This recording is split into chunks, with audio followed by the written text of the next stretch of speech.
Hi guys, welcome to Winning Easy. My name's Wade, as you all know, and we're going to be previewing the Ballarat Cup Day card. It's really the last official day of the Spring Carnival. It's a grade 10 race card, and we'll also have a quick talk about the Group 1 Railway Stakes in Perth. Great race that is. We're back to doing videos. That's the path we want to go down, and obviously we've got some YouTube followers, so we want to be able to put videos up so our YouTube followers can follow us. Obviously, we've got our Facebook page, Winning Easy, but we also want to get down the media side, obviously, as well. So we'll get back into our previewing our shows and doing more in-depth ones as we build up towards the Summer Carnival in Queensland. Obviously, culminating in the Magic Millions race day, 14th of January. If you've never been before, get there. I'll be there, Dan will be there. It'll be a sensational day's racing, as it always is. Alright, so race 1 in Ballarat tomorrow. We'll start off. It's a 1200 metres benchmark 78. I'm going one here, a bit of value, number 10, Darcy's Law. It's the ex-Robbie Griffiths horse, now with the Robert Smurden stable. So the money tomorrow will be interesting. There hasn't been too much money for it yet, and we know with the Smurden stable that the markets are usually a very good guide. But it's won a jump trial, pushed out, ridden hard, so we'll give it a solid grounding. It's got enough ability to win this. The 1200 is only query, but it depends on how tuned up it is. So I'm just going to take a punt at the 21s at the moment, that there might be some money for it. And with Benny Thompson's 2 kilo claim, it gets in very well at the weights here with 53 kilos. So I'm expecting a nice run, well, fresh here for the Smurden stable. So 10 to beat 3, 2 and 1. The favourite number 3 will be very hard to beat. But we're just looking for a bit of value here with number 10 to hopefully start the day. Race 2 is the Ballarat Town Plate.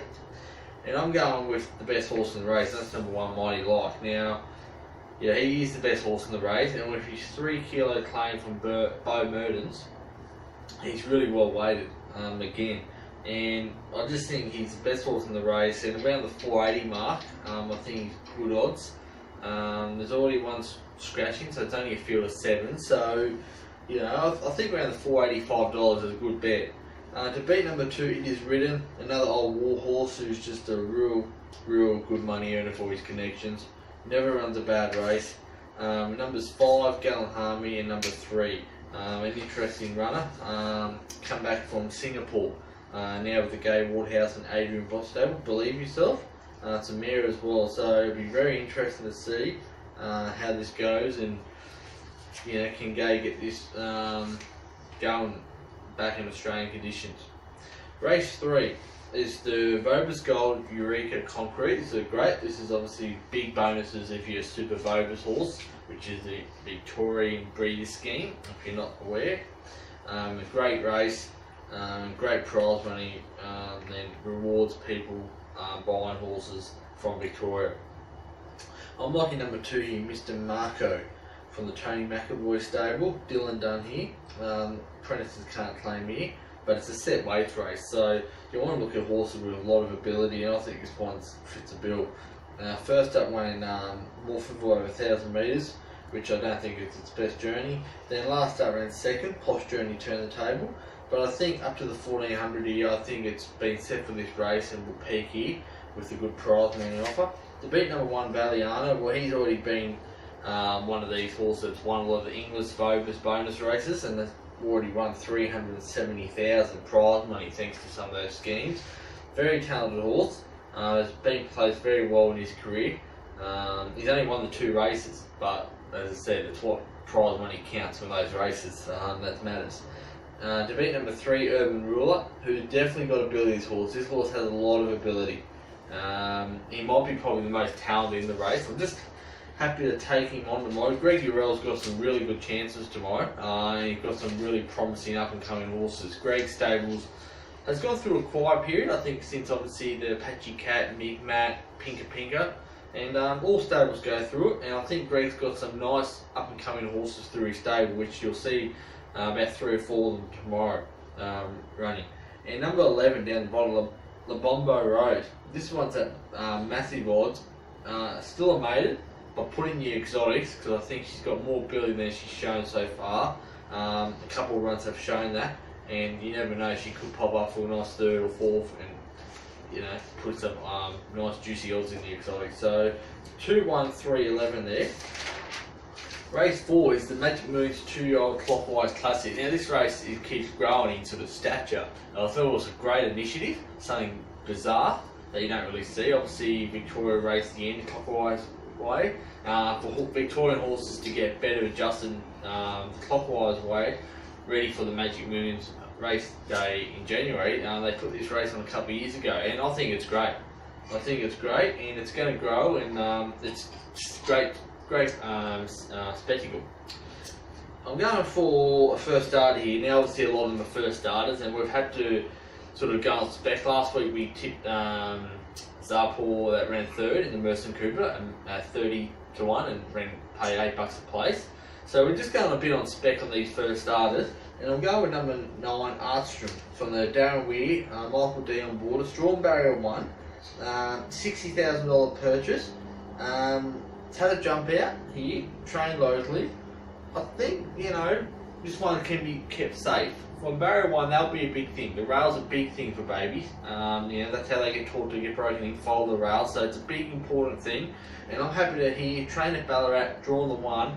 I'm happy to go each way here, number 9. To beat number 1, American Genius, this has had the 1 star already, and we know David Hayes' 2-year-olds and Tony McAvoy's 2-year-olds have been on fire so far. And this one's had the race experience, which you cannot buy in 2-year-old racing, especially before Christmas. And this one ran a very, very good race on debut, has won a jump out since, definitely the one to beat, deserves to be favourite. Number 3, Algorithm, obviously Peter Snowden, James Harron Bloodstock and Blake Shin, we all know Caplers, we all know how good their 2-year-olds went last year with Detective and Defcon and obviously Caplers. And this is the next bunch, obviously. You just got to respect them, and to bring this down from their Sydney base to Melbourne for this race says a lot. And then we've got number 5, Dispatch. Obviously, we talked about Tony McAvoy's horses going sensational, especially 2-year-olds. Here's another one, Lukey Nolan. Lukey's riding sensational. It's great to have Lukey back. World-class jockey, as we know, the famous jockey of Black Caviar. But this guy is a sensational jockey, and I think people thought he might have been washed up with a serious injury. This guy has got plenty left in him. He's only in his mid-30s. This guy is riding sensational. It's great to have Lukey back, and he jumped on one here, which might have a lot of ability as well. So 9, 1, 3, 5 here. Race 5 is the McKellar Mile. This is Benchmark 70. Pardon me. Benchmark 70 race. Now we know Dan's very keen on one here. He'll put number 5 Galaxy Raider. This horse's win last start was sensational. Once again, Gregory Rell, lightly raced, has huge ability, this horse. But as a punting point of view, I'm happy to take the risk and back number 10 Denpasar each way as the place odds. It's 240 Galaxy Raider, and Dan thinks it will shorten up, and I agree. And obviously I can't back shorties, that's not my no policy. So I'm happy to back number 10 Denpasar each way, ahead of Galaxy Raider. Whatever does beat it will win. This horse on its last day and ability, I think, should win. But as a betting perspective, I'm happy to go number 10 Denpasar, who dropped 4.5 kilos in his last start second. Before that, ran a plain race at Maui. She's a bit of a hard horse to catch, being a 6-year-old mare. But a couple of runs going back, 3 runs behind Hell of High Order, that's a good run, and that's a good enough race to be right competitive in this. So I'm going to go numbers 10 to beat 5, 2 and 8 there, but big watch on the 5. He might be a horse with huge promise going forward, and if he turns up the right horse with the best ability, I think he probably will win that. But number 10's the betting proposition in that race, I should say. The 1100 metre Benchmark 70 is race 6, and Gregory Earl's got another one here, and number 3, Ma Juice. Lukey Nolan takes the ride again, and barrier 1. Now this is a horse that I'm actually quite more excited about. This horse is obviously 4 starts, 3 wins in a second. He's first up here, 61, but I just think that he's the best horse in the race going forward, in the race and going forward, and it's one of those high sort of weighted benchmark races. I don't think the weight will stop him. He's won at the track. He just ticks all the boxes, and he's 380, but I think he's the best bet of the day. I really do. I just think he's really promising horse. I'm happy to take this one as the best bet at 380 instead of the 240 of Galaxy Raider. So 3 to beat 13, keeping on a day. Once again, Darren Weir's horse. Numbers 2 on Wesley, and number 6 just got lucky. So 3, 13, 2, 6 there. Race 7 is the Magic Moon's 3 and 4 year old classic over 1100 metres. Now this is a good race. This used to be just restricted to 3-year-olds, but they've combined this as a 3 and 4 year old classic. Once again, nothing for Magic Moon's horses that can, you know, have a bit of a run. This obviously doesn't go the anti-clockwise way. The clockwise way. This goes the normal direction that Melbourne races go. So, but still, it's another race, and it's good to see Magic Moon supporting the rural, you know, regional areas like Ballarat. You know, they have the Wong Classic coming up. It's good to see that Magic Moons is spreading themselves around. You know, I know they're trying to grow big time in Tasmania, and it's good to see. And that's what I think makes Magic Moons very appealing to a lot of people. I'm going to go here, number 8, Oak Door. Now this race is hard to line up. It's a set weight race. The Toppy on its best form the last campaign, probably, you know, hard to beat. Secret Agenda, I think she's the best horse in the race. Plenty here you can get a ticket. It's a great quality field. But I think number 8 is one here who's an up and comer, and number 6 Speedor is the favourite. Now that one during the Flemington Carnival went impressively. Now it beat Oak Door and Maiden before that, and then went on to Flemington. Oak Door has since won. He's Maiden at Kyneton very impressively. And I just think that this horse is $13. Speedor's around the $2.90 mark. I don't think there's much between them as they race 2 starts ago shows. And I'm happy to say that Oak Door's got a lot more improvement in as well. So I'm happy to back here Oak Door to beat number 6 Speedor. Number 7 Liberty Soul. Now this is one that was absolutely sensational in that Speedor race that day. Absolutely sensational run. It was last over 1,000 metres. It was 101. It was on the worst part of the track, and it absolutely motored home to only get beat 3 lengths. The start before that, it won at Pakenham. I think this horse has got a lot of ability, and he's underrated. It's around, well, it depends where you look, but it's around 30, 40, 50 mark, 50 to 1 at the moment, depending who you shop around with. I think this must be included in your trifectas and Cornellas and First Fours, because I think this one is got plenty of ability. And number 5 here, Damn Ready. David Hayes it's been up a while, but if it runs its best, you know, it can probably knock this off. Like I said, I'm leaving Secret Agenda out, who's probably the best horse in the race. So that's the type of race. I think there's some really nice up and coming horses here, and this is a really quality race. So tough race, but I'm happy to go 8 Oak Door each way, and hope and take on trust that to the horse going places.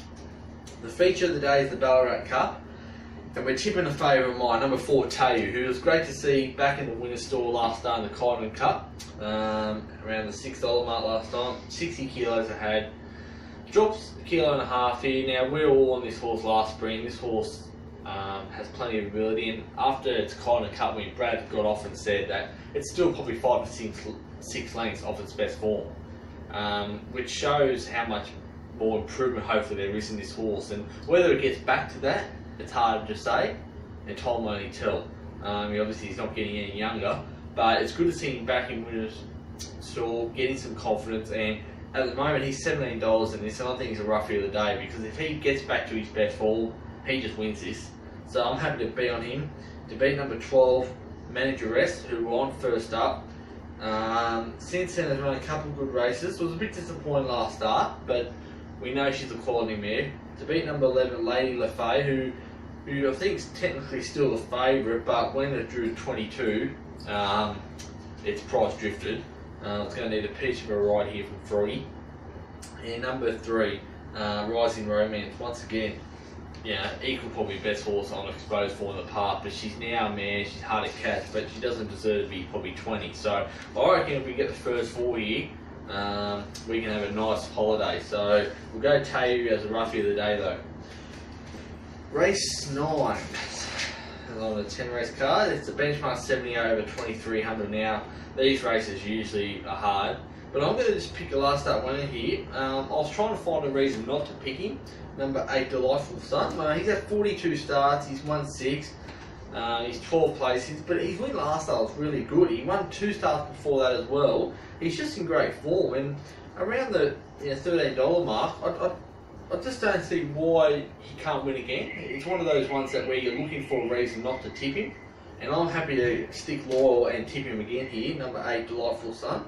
To beat number 13, Dreaded, who obviously didn't stay the trip and was disappointed in the 2800 metre race on Cup Day, but the start before that was impressive.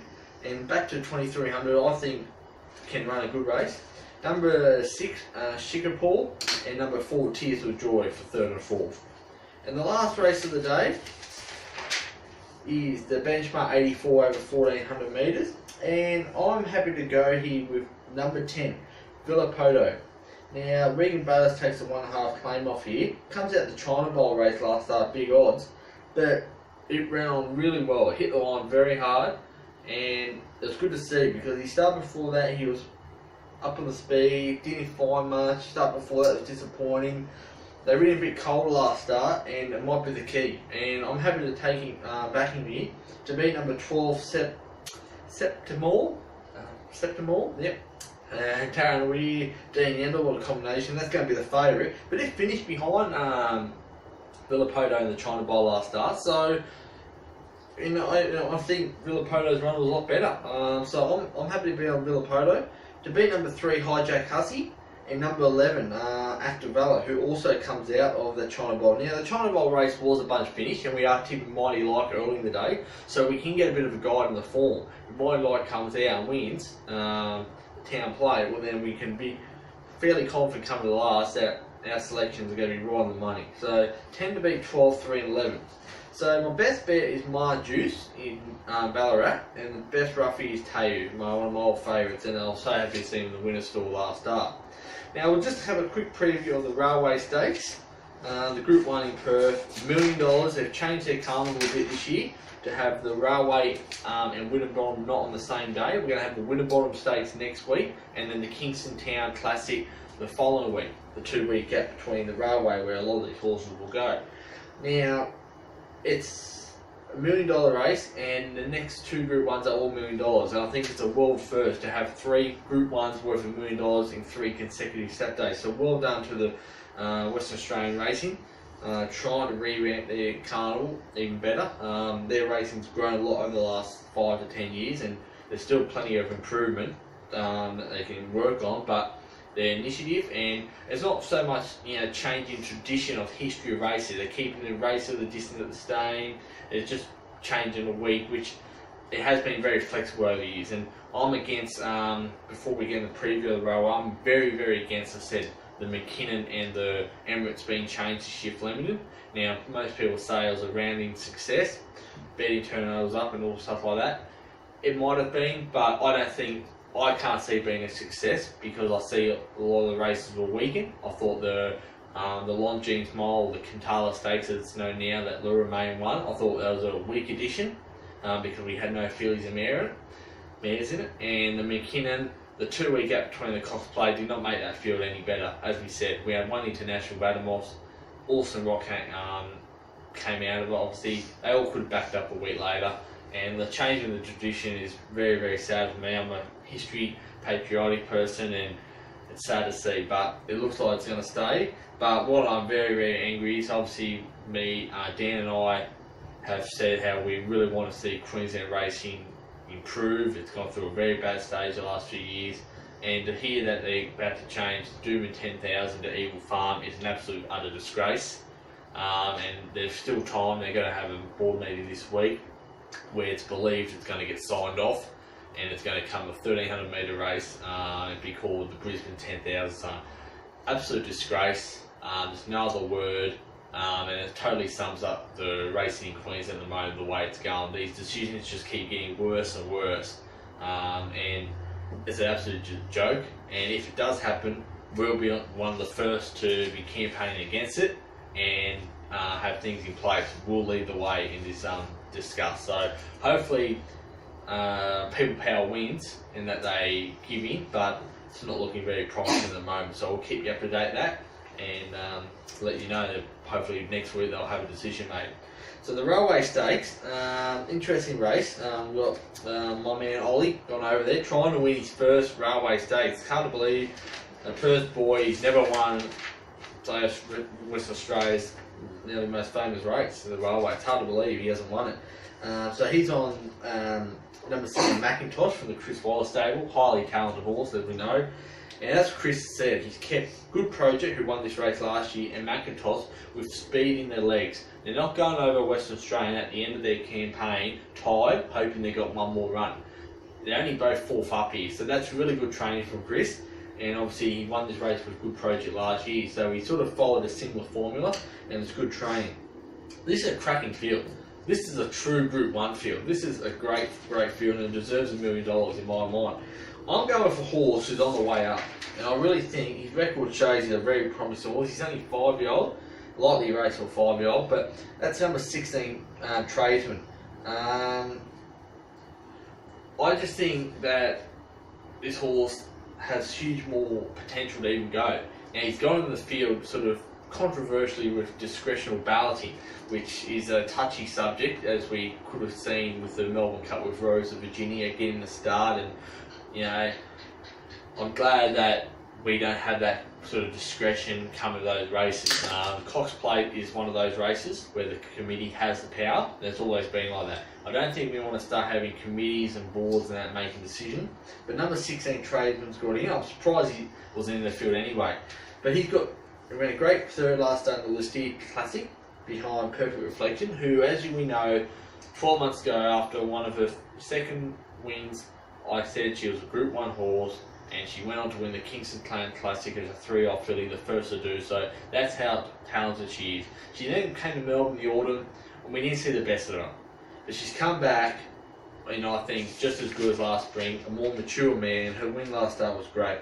Willie Pike's on, and we know that's a great combo, and we know that the Peters have 5 runners in the race, obviously massive supporters of Western Australian racing. But on Tippy Tradesman, I said, he meets Reflection 3.5 kilos better. He drops from 59 to 53. That's a big drop. And if we tie it through the form through Dart Musket, who he was racing and beating in the winter, Dart Musket ran third in the Kingston Town Classic 12 months ago, and so is a horse with plenty of ability as well. Was giving sort of 7-8 kilos to a Perfect Reflection at that stage. All the form ties in, and all the form ties into Tradesman being on top. So we're going to go to number 16 Tradesman, and there has been early money form, 11's in the 8th. So 16 to beat 7 Macintosh. I think Ollie might just fall short here. Tricky Alley, he's going to need a great ride, but this horse is hugely talented. We had a massive opinion on him during the Queensland Winter Carnival, and at the end of the Queensland Winter Carnival we said this is the horse to follow. He won sensational first up, then we thought he had the Epsom 1 until the last few strides, and then he ran a great race in the Katala Stakes. He's a Group 1 horse. He's just got to get the right Group 1 to win. It might be Saturday, but I think he might just find one better. To beat number 6, Perfect Reflection, as we know, already a Group 1 winner. She's done her job as we said she would. But this mare now is top class. She can come to the Eastern States in the autumn, maybe next spring, and match it with the best, I believe. Maybe not up to Winks' level, as we're all hoping that she could get to, but we know Winks is the best in the world. And number 1, Kari. I don't know why this horse is $18. This is the multiple Group 1 winner in New Zealand, who won the Mackey Challenge and the Windsor Park. It didn't go to the Kell Capital. Purposely had a freshen up and targeted towards these 2 races in Perth, the Railway and the Kingston Town. To give up a Group 1 that he would have been favoured into New Zealand, obviously the prize money was a lot more appealing over here, but he's been targeted for this. He ran a good first up run in the Listia Classic, will benefit, and he's $18 for a multiple Group 1 winner. Barrier 3, I don't know why he's $8. He's the overs of the day in my opinion, but it is a sensational Group 1, and well done to the Western Australian racing for getting a feel of this quality over there. And I said their summer carnival grows every year. So that's the preview of Ballarat and the Railway Stakes. Thank you for tuning in. Spread the word. So we're going to be doing previews, get back to previewing, talk about hot topics. Dan and I will reunite one day when Dan actually doesn't have a work day. He's a lot harder work than me. I'm lucky to be on holidays at the moment, so we'll be able to spend a bit of time in the next few weeks dedicating to winning easy. And thanks for your support again, and we look forward to summer carnivals in Perth and Queensland. All the best, guys, for tomorrow. See ya.